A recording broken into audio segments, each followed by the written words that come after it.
Imagine waking up tomorrow and drinking beer for breakfast. Not as a weekend indulgence, but as your morning routine. Your children drink it too. Your grandmother sips it with her porridge. This wasn't rebellion or alcoholism. This was simply life in medieval Europe. You've stumbled into another chapter of history that textbooks somehow forgot to mention. I'm here to tell you about the parts of the past that might actually help you sleep. The quiet, strange, and surprisingly mundane ways our ancestors altered their minds every single day.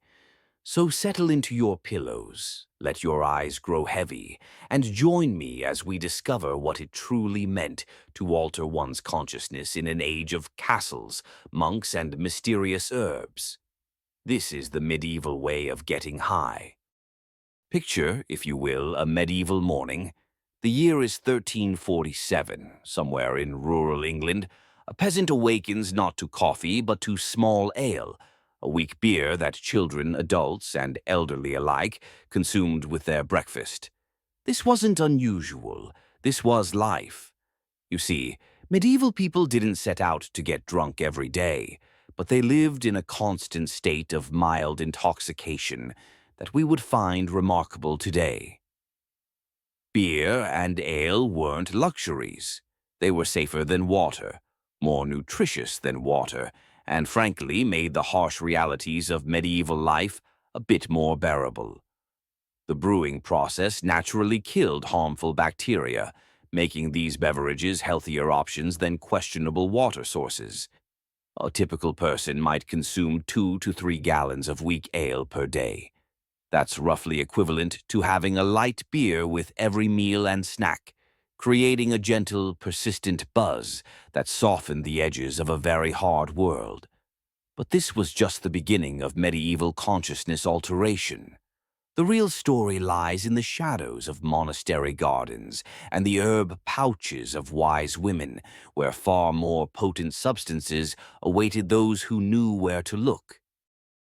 Within the stone walls of medieval monasteries, among rows of carefully tended herbs, grew plants that could transport the human mind to entirely different realms. Monks, those keepers of knowledge and healing, cultivated some of the most powerful psychoactive plants known to humanity. The mandrake was perhaps the most feared and revered of all medieval plants. With its thick, pale root that resembled the human form, it was believed to scream when pulled from the earth, a scream so terrible it could kill those who heard it. But those brave enough to harvest it properly discovered its incredible power. The mandrake root contains hauskine, a powerful alkaloid that could induce vivid hallucinations, deep sleep, and complete loss of consciousness. Medieval physicians used it as an anesthetic during surgical procedures. Imagine undergoing surgery in an age before modern medicine, drifting into unconsciousness as the mandrake worked its ancient magic. Monks would carefully prepare mandrake preparations, grinding the root into powders or steeping it in wine. The effects were profound and dangerous. Users reported seeing visions of angels, experiencing prophetic dreams, or encountering terrifying demons. Some never woke up. The line between medicine, magic, and poison was razor thin. But Mandrake wasn't alone in the monastery garden. Henbane, another member of the deadly nightshade family, grew quietly alongside healing herbs. With its pale yellow flowers and distinctive odor, henbane could cause delirium, uncontrollable laughter, and vivid visual hallucinations. Medieval texts warn of its dangers, yet also describe its use in treating everything from pain to mental anguish. If you were wealthy in medieval times, your intoxication was far more refined, though no less intense. The wine cellars of castles and manor houses held treasures that could transport noble minds far beyond their earthly concerns. Medieval wine was nothing like what we know today. It was often thick, sweet, and incredibly potent, sometimes reaching alcohol levels that would make modern vintners nervous. But that wasn't all that made it special. Nobles would often enhance their wine with herbs and spices that added more than just flavor. Wormwood, the key ingredient in absinthe, was commonly added to medieval wines. This bitter herb, sacred to the goddess Diana, could cause vivid dreams and altered states of consciousness that blurred the line between waking and sleeping. Picture a feast in a great hall, tapestries hanging from stone walls, candlelight dancing across long wooden tables. The lord of the manor raises his goblet of spiced wine, enhanced with wormwood and honey. As the evening progresses, the wine works its magic. Colors become more vivid, conversations more philosophical, and the harsh medieval world temporarily transforms into something almost magical. Mead, that ancient honey wine, was another favorite among the wealthy. Made from fermented honey, it could be incredibly potent and was often infused with herbs like meadowsweet or elderflower, creating complex intoxication experiences that combined alcohol with the subtle psychoactive properties of various botanical additions.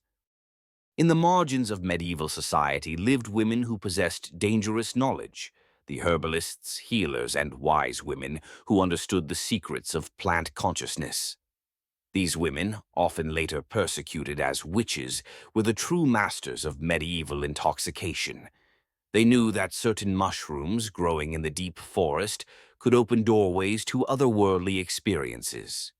They understood that poppy bars, carefully prepared, could eliminate all pain and transport the user to realms of pure bliss. Most importantly, they knew the precise doses that meant the difference between healing and harm. These wise women would prepare what medieval texts called flying ointments, mysterious preparations that users would rub on their skin, particularly on areas with thin skin where absorption was best. These ointments often contained belladonna, henbane, and other nightshade plants, creating absorption through the skin that led to intense hallucinations and out-of-body experiences. Imagine a woman in a remote cottage, mixing her ointments by candlelight. She applies the preparation and gradually feels her consciousness detach from her physical body. She experiences the sensation of flying, of traveling great distances in an instant, of communing with spirits and otherworldly beings. To medieval minds, this wasn't hallucination. This was genuine travel to spiritual realms. The opium poppy, though more commonly associated with Eastern traditions, also found its way into medieval European medicine. Monks and healers would carefully prepare opium-based remedies for severe pain, creating states of euphoric detachment that helped patients endure unimaginable suffering. The line between medical necessity and consciousness exploration was often beautifully blurred. For most medieval people, getting high was a simpler, more communal affair. The local tavern or alehouse served as the center of social intoxication, where working people gathered to forget their troubles and find temporary escape from lives of constant labor. Alehouses weren't just places to drink. They were community centers where stories were shared, songs were sung, and the harsh realities of medieval life temporarily melted away. The ale itself was often flavored with herbs that added subtle psychoactive properties. Bog myrtle, ground ivy, and other local plants were commonly used before hops became standard, creating unique intoxication experiences that varied from region to region. Picture a group of peasants after a long day of harvest work, gathering around rough wooden tables. Their ale, brewed by the local alewife, contains not just alcohol, but subtle additions that enhance the experience. As the evening progresses, their laughter becomes more infectious, their stories more elaborate, and their sense of community more profound. Sometimes, during special celebrations or festivals, stronger substances would appear. Wild mushrooms gathered from sacred groves might be shared among the community. These weren't casual drugs, they were sacraments. ways of connecting with the divine and with each other that transcended the ordinary boundaries of medieval social hierarchy. Even simple herbs like mugwort, burned as incense or consumed as tea, could induce vivid dreams and slight alterations in consciousness. Medieval people understood that the boundary between waking and dreaming was far more fluid than we often believe today. What made medieval intoxication truly different from our modern understanding was its spiritual dimension. Getting high wasn't about recreational fun. It was about touching the divine, healing the soul, and transcending the brutal realities of earthly existence. Medieval mystics and spiritual seekers understood that certain plants were doorways to religious experience. Saint Hildegard of Bingen, the famous medieval abbess and herbalist, wrote extensively about plants that could induce spiritual visions and bring the soul closer to God. She saw no contradiction between botanical consciousness expansion and deep Christian faith. In monastery scriptoriums, monks copying sacred texts would sometimes consume mild preparations that enhanced their focus and spiritual receptivity. The beautiful, intricate illuminations in medieval manuscripts, those impossible detailed paintings that seem to glow with inner light, may have been created by artists whose consciousness was gently altered by the plants in their abbey gardens. Medieval people believed that consciousness was not limited to ordinary waking awareness. Dreams, visions, and altered states were seen as legitimate ways of receiving divine guidance, healing spiritual wounds, and understanding deeper truths about existence. Getting high in the medieval context was often getting closer to heaven. And so we find ourselves at the end of our journey through medieval consciousness, from the daily ale that softened life's harsh edges to the mysterious flying ointments that transported souls beyond earthly boundaries. Medieval people lived in a world where altered states were woven into the very fabric of existence. Their highs weren't about escaping reality.